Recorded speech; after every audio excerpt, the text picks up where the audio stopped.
बिहारमधील 10वी पास युवक IPSचा गणवेश घालून गावात फिरू लागला.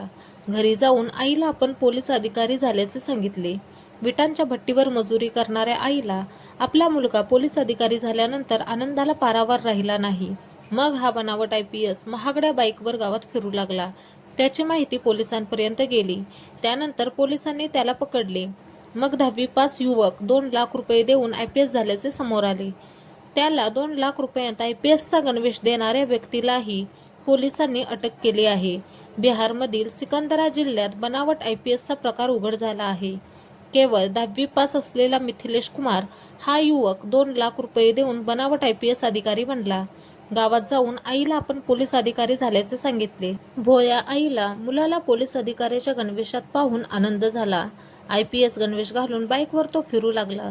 परंतु पोलिसांपर्यंत माहिती गेल्यानंतर 2 दिवसात त्याचा गणवेश उतरवला गेला. मिथिलेश ज्या महागड्या पल्सर दुचाकीवर फिरत होता ती त्याला हुंडा म्हणून मिळाली होती. पोलिसांनी पकडल्यानंतर मिथिलेशने सांगितले की खैरा येथील मनोज सिंह याने IPSची नोकरी देण्यासाठी त्याच्याकडून 2 लाख रुपये घेतले. त्यानंतर पोलिसांचा गणवेश परिधान करून पाठवले. मिथिलेशने IPS होण्यासाठी मामाकडून 12 लाख रुपयांचे कर्ज घेतले होते. त्यानंतर त्याने हे पैसे मनोज सिंह यांना दिले.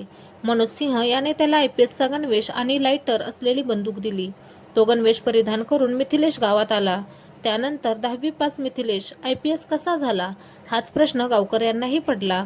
परंतु पोलीस अधिकाऱ्याची नोकरी मिळाल्यामुळे गावकरी आनंदात होते. IPS गणवेश घालून गुरुवारी दिनांक 19 सप्टेंबरला बाईकवर फिरणे मिथिलेशला महागात पडले. पोलिसांपर्यंत त्याची माहिती गेली.